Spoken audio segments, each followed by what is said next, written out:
Well, welcome everybody to this session, the role of pensions in the open finance revolution. So very pleased to see people coming into the session now. And I'm Emma Douglas, Head of DC at Legal & General, and I'm Chair of the PLSA Policy Board. And I'm delighted to introduce David Dalton-Brown, the Chief Executive of TISA.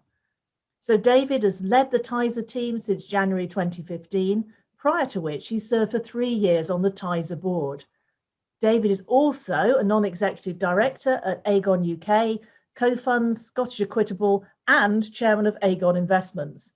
And in addition to these NED positions at Aegon, David's also a NED on a number of LexisNexis businesses. Basically, he spends a lot of his time in board meetings. And David has had a distinguished career before all of this, during which he's held a number of key positions at Fidelity, Barclays, and KPMG, amongst others. So the plan is I'll be asking David questions during the session, and then we will allow time for questions at the end. So please do send them in as we're talking. So David, my first question to you is about open finance in the UK. What's the current status? Thanks, Emma, and good morning, everybody. And that's a very interesting question for the first question. But the simple answer, open finance is now live. It's a priority for the FCA. The FCA have launched a major consultation on open finance, and we expect to hear their findings in the new year. To put open finance and its status in context, it's worth going back to the mid-2000s, where we saw what was probably the most disruptive use of digital technology in our market. Open finance is without doubt, the next wave of disruption in our retirement and investments marketplace. If you look back and learn lessons of that disruption from the mid-2000s, when we saw the digital platforms arrive for the first time, whether it was Fidelity Funds Network, which I led, whether it was the Co-Funds platform or Hargreaves Lansdown's arrival with the launch of their platform, there was fundamental change in the shape of the market. Investment managers went from being retail investment managers to predominantly institutional, being disintermediated from their clients. We saw the introduction of simple ISA and SIP wrappers, which saw the platforms dominate very quickly the retail investment and pension market. You're going to look at the market share platforms now for ISAs and SIPs to see the impact they've had, and also look at the number of live pension companies there were in the mid-2000s compared to the number of pension companies that are still open today to new business. It was a fundamental change. Open finance is without doubt going to be a similar and equally disruptive wave of technology. Now, what is open finance? So I've got a couple of slides, so we can move on a slide, please. Yeah. Okay. So the FCA's definition of open finance is very clear here. And I'll let you reflect on that while I'm talking. Well, when you speak to the FCA, they see this as the main means of improving financial well-being of consumers in the UK. It's their key driver through simple steps, as they see it, of giving ownership of data back to the consumer. It is the consumer's data, and they should own it, and they should control it. But do that in a safe and ethical way, and do it in a way where the consumer controls who sees their data and who owns their data through what the FCA call informed consent. That's a term you're going to hear a lot about. Okay. In its simplest form, what open finance is a set of digital standards that are embraced and used by the industry, supported by a technical infrastructure. You'll hear the term, I'm not going to use many terms in this talk, application program interfaces, APIs, so open standards and APIs, supported by a consent model for consumers, a trust framework, and an industry governance body. Now, I'll talk about it a little bit more in a second, but the trust framework is just a legal contract that says if you're going to use these standards and APIs, you have to conform to these standards, you have to conform to this consent model, you have to conform to these SLAs, and here is the liability model that's in place if something goes wrong to protect the consumers. So, it is a combination of deliverables that make up open finance. So where are we in the current status? So open banking is up and running and live. Open banking was initiated through an order from the CMA, an order that told the banks they had to do this. And the intent there was, without doubt, was to make sure the banks accelerated their digital development and gave ownership to consumers of their data. The governance entity, one of those things I mentioned, that was set up to support open banking was the Open Banking Implementation Entity, which has a trustee which is led by Imran. I've never got my mouth around his surname, but Imran leads Open Banking Implementation Entity. And open banking today has delivered the ability for consumers to have access to their bank accounts and share that information with other banks or service providers, and to do that in their consent model. That's up and running alive. Maybe we'll talk a bit more about that in a second. Open Savings Investment is the TISA project, the one I chair. And I'll talk a bit more about in a second, but it's an industry-wide project, and it covers every single non-insurance product that is not covered by banks. So it covers ISAs, general investment accounts, equities, bonds, pensions, and now, following intervention from the FCA, non-bank debt. So it covers everything that's not covered by bank debt or credit card debt, so covering car finance, equity release, and non-secured lending that falls outside of banks. Okay. TISA now has a seat on the FCA's Open Advisory Committee, and alongside the heads of the Open Banking Delivery Entity and the pension, and Chris Curry at the Pension Dashboard. And that is an important step forward. The third element of open finance is open insurance, which includes the sharing of data that supports quotations and illustrations in the insurance market. And there is no project yet. There is no project. And certainly not one that TISA will be entertaining. This is one for an insurance-led body. Can we go to the next slide, please? So in summary, open finance, before we move on, is very simply says it very simply, is to give consumers full access and control to their financial data, and it's to drive their financial well-being. It's not just finance data around traditional products. The FCA's scope for this, by the way, is health and wealth. And that's going to be an interesting development as the FCA comes out with the results of their consultation.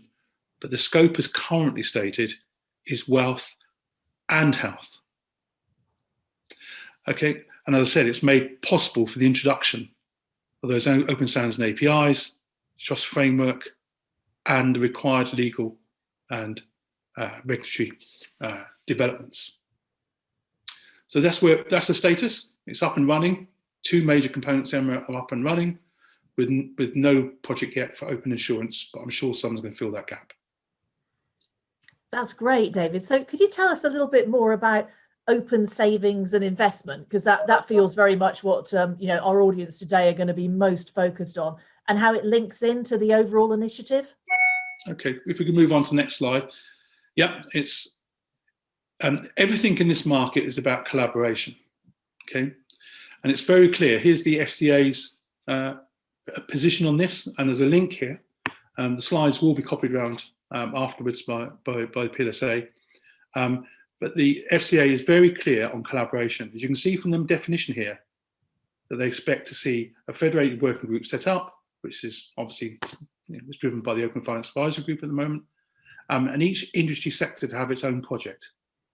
So open savings investment, is the response to the FCA's challenge here for this sector of the industry to step up. So we've got open banking, have stepped up. Their involvement obviously was mandated by a CMA order. We're in a situation where our segment of the industry, the investments and pension segment, has volunteered to step up. And currently, our work is not mandated, but we'll come back to that. Okay, can we move on to the next slide, please? So a lot of people ask, so why is this important? Why is it needed?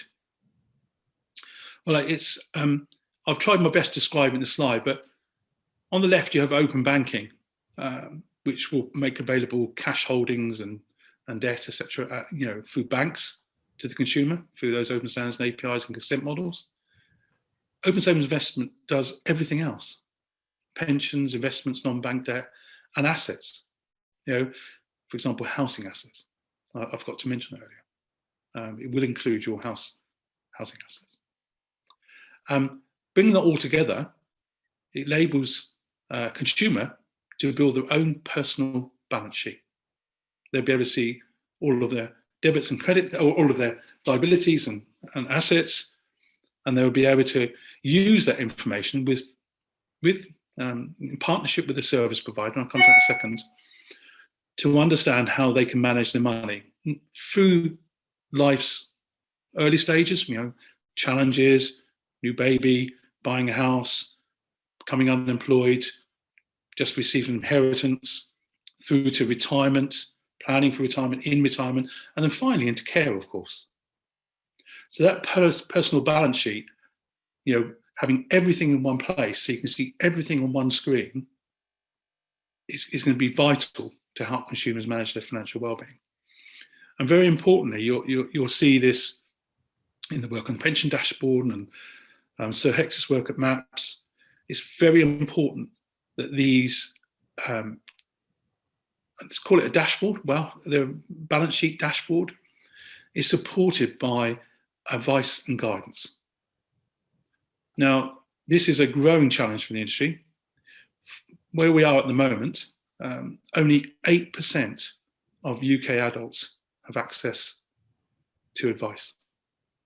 41 million adults in the UK have no access to advice.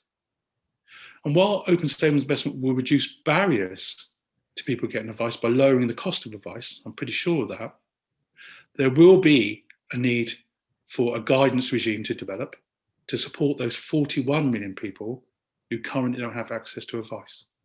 And this is where a number of digital solution providers are stepping in to work, and they're working with the FCA today, as is TISA when it's on a guidance regime, to develop solutions which help people to understand this personal balance sheet.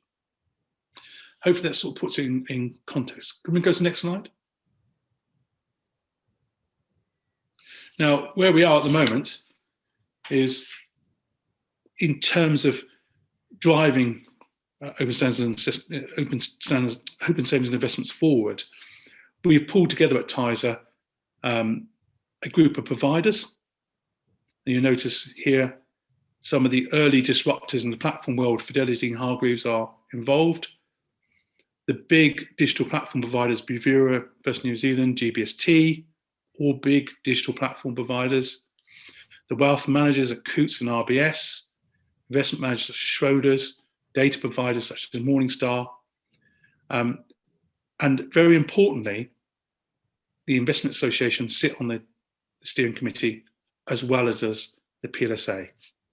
Now, PLSA's involvement here is absolutely vital because obviously it represents you on the listening to this, but also the PLSA has a biggest membership when it comes to pension schemes in the UK and the assets that underpin that.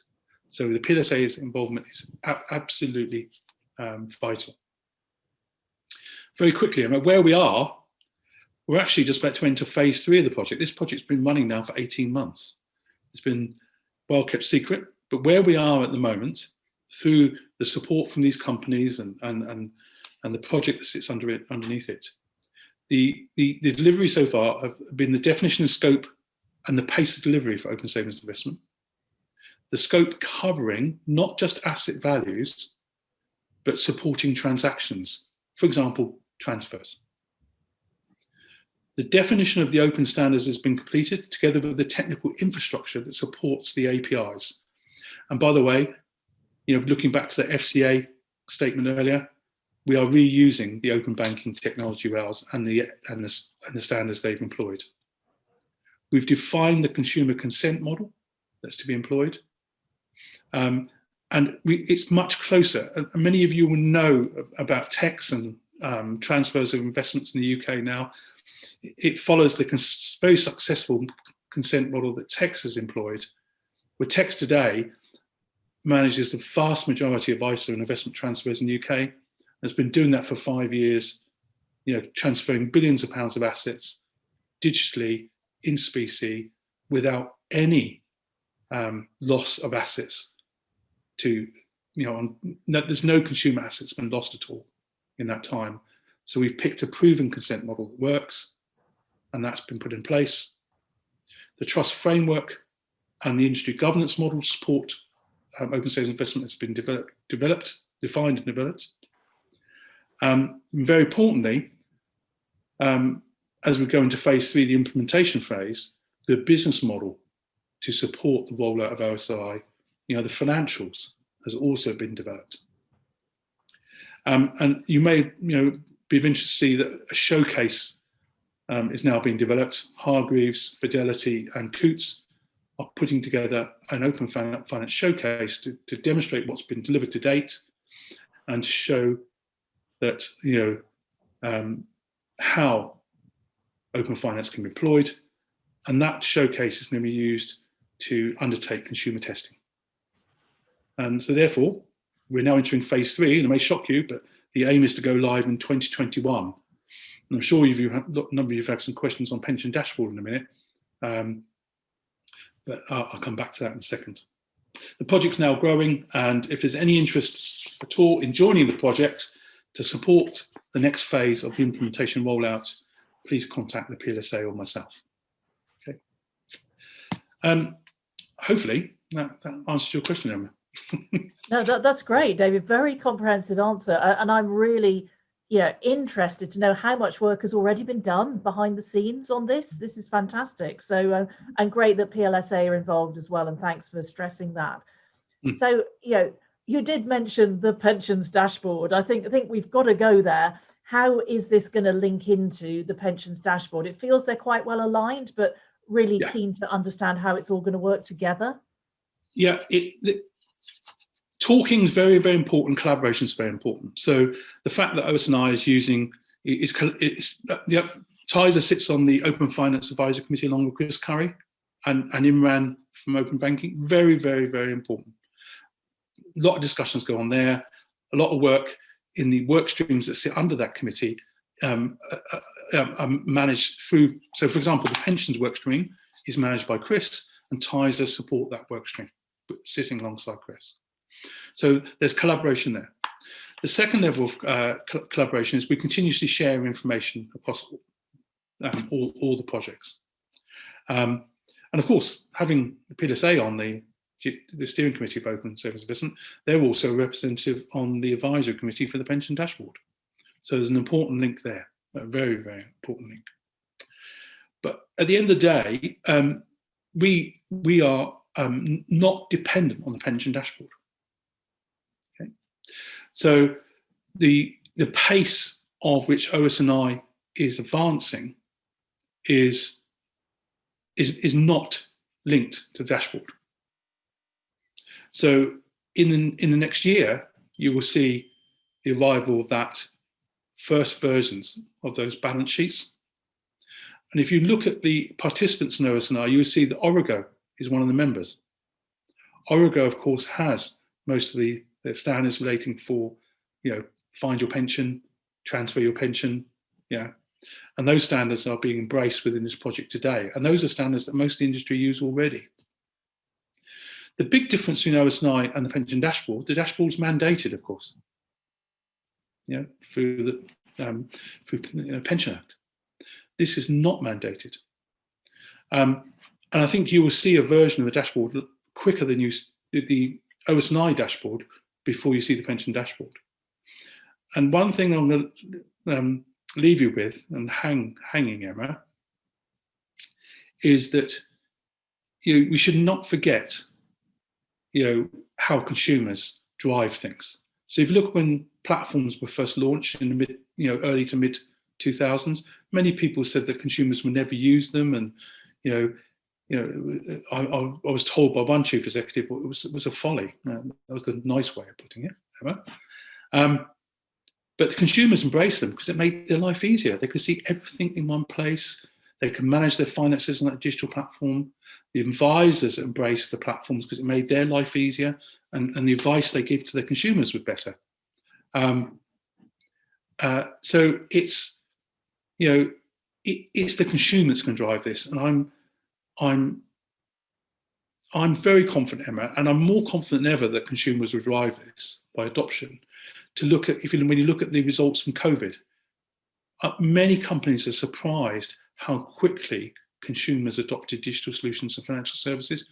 I wasn't, because I saw when I was running Fidelity Funds Network how quickly consumers adopted the platform. So the pace here is not about the delivery of the pension dashboard. It's going to be about the commitment to deliver OS&I, which is strong, and then the commitment and the drive from the consumer. So that hopefully gives an answer in a diplomatic way, Emma.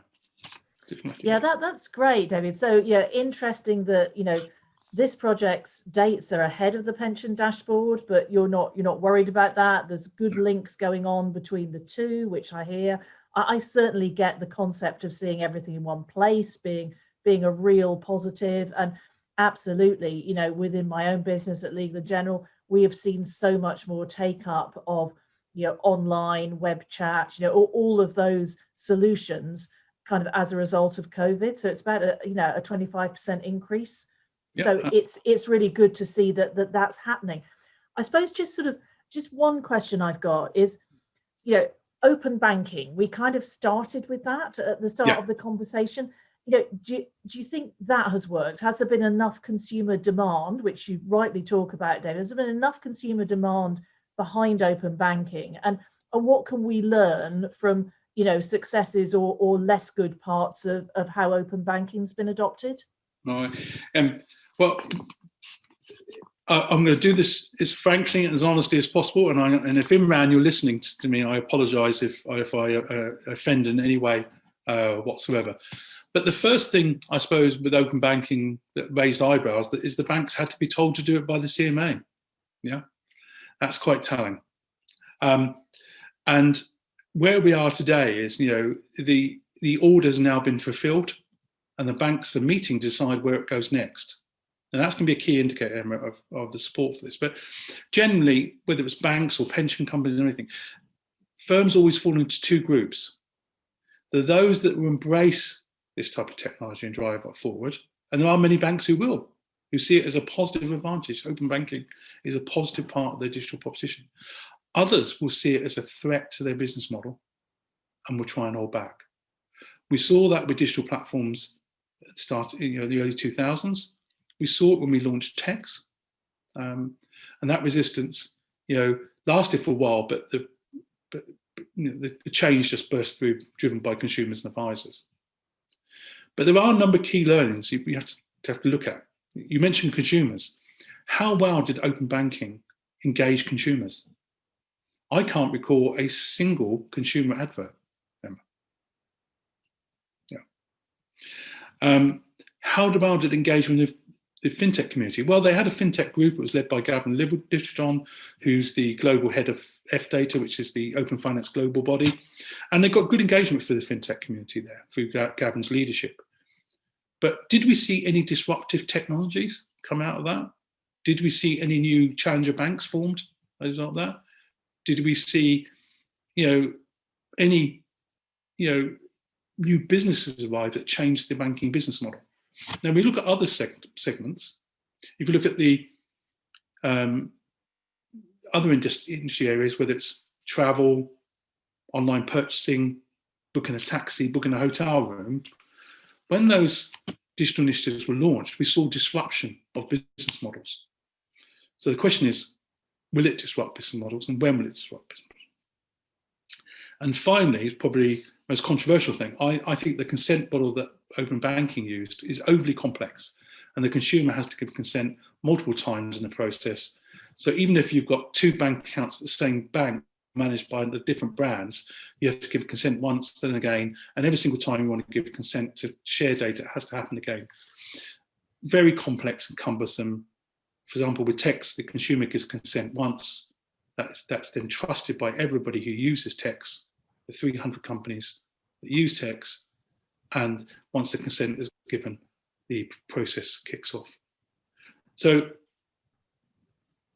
a number of questions, and the final one, I'll leave hanging, is, did the CMA meet its objectives when it issued the order of improving customer control? A big question. Was it disruptive? Did it change the banking market? I think only time will tell. But where we are is we're collaboratively engaging with open banking, learning from those lessons. And OS&I, Open Savings Investment, is now building the ability to test open savings investment with consumers, and we'll be doing that in a very open way.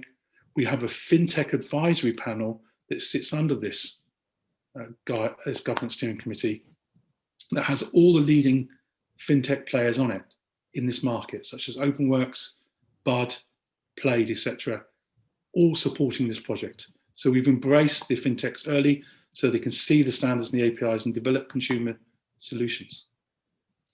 And the other lesson that we've learned is that the openness of this project to all of the industry is important, and not just a small group of players, but open up very quickly and widely. So we're trying to learn from lessons of open banking, but I suppose the jury's still a bit out on open banking at the moment. Yeah, I think that's a fair summary, David, and certainly I absolutely get you on that consent model. It puts a lot of barriers in the way of making it easy to use, and we know that that's an absolute key thing in terms of adoption. So yes. You've probably talked about this already, but can you just sort of summarize what the next steps are for the Open Savings and Investment Initiative? Yeah, well, important is to build that showcase and test it with consumers and get real world access. Initially, we do that in a closed environment, probably using staff at the companies involved, and then we'll open up to the wider consumers later. Listening to those consumers, testing, as you mentioned, the consent model, testing the how this is going to be received is going to be vital. Opening this up to the fintechs, and the fintechs embracing that showcase so they can see how to use it, and then going away and developing, new, interesting consumer-focused solutions. It's going to be vital, absolutely vital. So that next stage is important. The next important thing is to watch the FCA. Now, the consultation was meant to come back in October, but because of COVID, that's now been later New Year. The most telling piece of guidance we're going to get out of that consultation is if the FCA believes that open savings investment should be mandated along the lines of open banking. Now, there are many who are pushing for it to be mandated. And if it's mandated, then what happens next for OS&I, Open Savings Investment, is going to be very different, and the pace at which it moves can be very different, and the means by which it advances will be very different, because people won't be able to opt out. And but we should also remember, the pension data is going to be mandated anyway through the pension dashboard. So it only leaves a small part of the market not being mandated. So for some, argue it's just another small step. So I think watching that one is important. Regardless, Emma, OS&I is well funded, it's well supported, as you can see, it's growing in momentum, and it will push on. That's great, David. Yes, that mandating question is a really interesting one. And as you say, maybe it doesn't make that much difference, given that lots of it is already mandated. But certainly what we see in pension world is that it's regulatory change, it's policy, it's regulations that really drives the market. So yeah, I'll be watching that space very closely when that comes back from the FCA in the new year. So perhaps let's move on to a slightly different but related topic. I'd love you to tell me a bit more about the Digital ID project, please. And How does it link to open finance? What are the benefits and what are the risks? Okay, so if we can move on to slide 6, please. Next slide, son. So I'll give an example of the pension dashboard, but in simple terms, the pension, the digital ID is the means by which a consumer will fully identify themselves to a digital service provider, whether it's pension dashboard, OS&I, or open banking. And that identification has to meet all FCA regulation, KYC, and of course AML 5 now has to meet those standards. And also it has to meet the standards laid down by government. I won't get technical here, GP 44 and 45, to meet the government standards around what's required in a digital identity. So those standards have now been developed and are now being rolled out. And it's all thanks to the companies supporting digital ID. It's supported by a range, very much like Open Savings Investment, a range of leading providers. And interestingly, it's supported as well by government who are involved in our work streams. So we remain aligned to the government standards, and they've been very active in supporting the project. And I'm very pleased to say, very hot off the press, the government has just awarded us a grant of £340,000 to advance the users testing of the digital ID. So now we have the standards in place and we have an understanding of how the ID broker model will work and the hub that will sit behind this and the necessary security will work. We're now in a place, Emma, where the government has awarded us a very significant amount of money to do the user testing. So the additional ID is becoming a reality, but it's absolutely vital, not only for Open Savings Investment, it's foundational for the digitalisation of UK financial services. Without this, I can tell you many horror stories of people trying to get online and trying to identify themselves and being asked for copies of their birth certificate, 2 copies of utility bills, copy of their passport, etc. How cumbersome is that in 2020? You know, I was recently asked for a copy of my birth certificate by the company that administers one of my DB schemes. You know, I'm old enough to retire, I remember. I was asked for a 62-year-old piece of paper to identify myself. That can't go on. And for the pensions industry, that can't go on. Yeah. So the digital ID is fundamental, and there's an example here of how it could work with the pension dashboard. You know, this isn't agreed with the pension dashboard team, but generically, this is how it would work. And the pension dashboard team have just issued the first of their RFIs in this area. And of course, we will be strongly responding to that. So the digital ID is vital. It's another TISA project, which we're very happy to be leading on, and we're very happy to support by our membership. And as I say, consumer testing has now started, and we're planning for implementation in 2021. And I can only say I wish the government had additional ID in place at the start of COVID, because the levels of reported fraud we're seeing, whether it's in benefits or bounce back loans or whatever, the digital ID would have been a fundamental component in stopping some of that fraud. So it's necessary not just for managing, financial services, managing fraud. The other important part about digital ID, Emma, is as we enter Brexit, those standards of identification are the same for a director opening to issue stock, debt, or whatever, identical. And also for cross-border trading, the digital ID, when it comes to digital trade, is going to be absolutely vital, whether it's identifying an individual or a company or a board director. Absolutely vital. So support there. And the other thing that hasn't gone unnoticed by other industry sectors, and this is something managed by an organisation called OIX. The data behind the digital ID for financial services is the superset of data that's required by utilities, telecoms, retail. So the digital ID here could help to drive other sectors of the industry and their digital growth. We shouldn't forget that. So don't forget Brexit. Don't forget wider digitalisation of the UK economy. And why is the government so interested in this? It's fundamental. Hopefully so. Yeah, thanks, David. And I think you're so right about protecting against scams as well. Such an important part. It's great. There's been so much more, online usage as a result of COVID, but sadly we have seen, a lot more scammers. Scammers work from home too. So yeah, I think that's a good one. There's actually a question that's come in on the Q&A that is relevant to this topic. So I'll just ask it now. So digital ID, the question is digital ID fingerprint or other biometrics like eyes? How does it actually work, David? No, the biometrics is an overlay that goes on top. No, the identity is through the data that's held by that client, held on that customer. So it is an extension to many of the things you see with the likes of the big data providers such as Experian, Nexus, etc. But no, it goes a step further. That data is checked within the regulatory constraints that were laid down by the FCA on KYC, AML, and importantly those government standards, as well. So those other biometric measures are just a layer over top. This is very, very important in terms of identifying the person in terms of vast amounts of information that are held on them, and used today by the industry, but put into a digital form.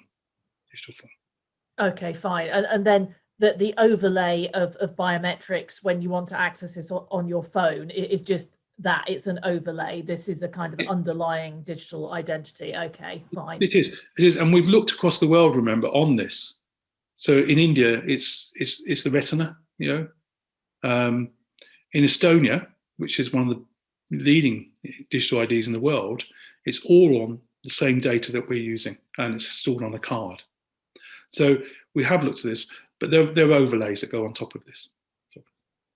Okay, that's great, David. I think what I'll do now is just move on to something that really links to this, is really about sort of data and data standards. How important are they in this brave new world? So really keen to get your views on that. Okay, data standards, and very importantly, the data that sits behind this, Emma, is the lifeblood of our industry, lifeblood. Okay, and and you can see the importance the government place on this with their smart data initiative. They're putting a lot of effort and money behind smart data. But if I can give you one example where it's really important, which is something very important to pension providers and the investment industry, is ESG. Now, ESG is a very good example where we need data standards to define what is ESG and what does it mean for an investment manager in building an ESG compliant investment. Those standards are still being developed. Just important, or some people say more importantly, what are the standards by which you assess the performance of an ESG fund and report that ESG fund to a consumer? So how do we present what is an ESG fund, what is an ESG solution to a consumer? So those data standards are absolutely vital. And it's a good point to finish on that, because the PLSA and TISA are working on this area at the moment. And we've just issued a joint RFI to the investment industry, asking them where they are with their ESG standards. We've got responses back, I checked this morning, of just over 9.5 trillion of assets. Wow. We are now collating the findings from them, but I can give you some headlines. Is there is no common standard or conformance to the standard across there. A lot of progress being made, but what I do look forward to is working with the PLSA and PLSA members and publishing the results of that survey, which has been implemented, by the way, through a fintech. We've used a fintech called Invest RFI, and we've got a digital response of digital data that we can analyse rather than huge amounts of paper. Another example of where digital standards work. And we look forward to publishing that very shortly, Emma. And I think the PLSA membership and TISA membership will find that very useful and help drive our work, hopefully. Oh, definitely, David. Yes, I think we're really looking forward to those findings. Can definitely concur that, there does not appear to be, enough standards for investment managers. Again, in our own business, we'd really love those standards. If you're going to have to build reporting, which does need to be built, you want to do it once and do it for the set of universal standards.